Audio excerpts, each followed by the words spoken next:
Hello and नमस्ते सबैजनालाई। आज हामी गुगल एकाउन्ट बनाउँदैछौँ। कुनै पनि साइटमा गएर तपाईँले जिमेल एकाउन्ट हाल्न सक्नुहुन्छ है त। जिमेल हालिसकेपछि माथि फर्स्टमै आउँछ। अब हामीले चाहिएको नयाँ एकाउन्ट है नि त। अब क्रेडिट एकाउन्टमा गर्न उठाउनुहोस् एन्ड नेक्स्ट गर्नुहोस् है त।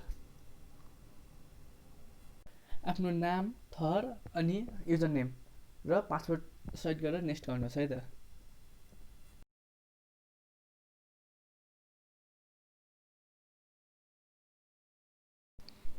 आफ्नो फोन नम्बर, जिमेल एकाउन्ट, आफ्नो जन्मदिन अनि जेन्डर मेल हो कि फिमेल, महिला हो कि पुरुष एड गरेर नेक्स्ट गरिदिनुहोस्।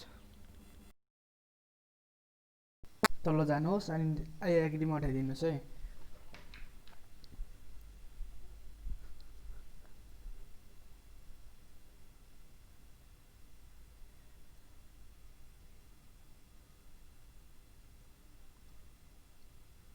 ल हाम्रो जिमेल एकाउन्ट खोल्यो है।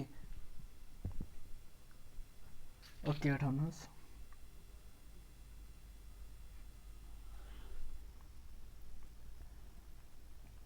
माथि हेर्नु त एउटा प्लस बटन छ कम्पास भन्ने,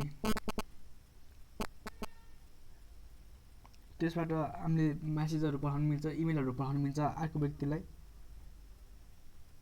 अनि यो सेन्ड पठाउन मिल्यो।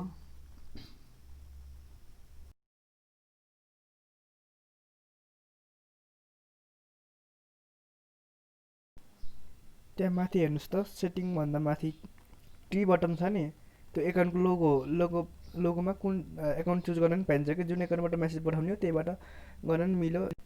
युट्युब पनि खोल्न मिल्छ अनि अरू एप्सहरू खोल्न मिल्छ, प्ले स्टोर खोल्न मिल्छ। Thank you, bye, see you.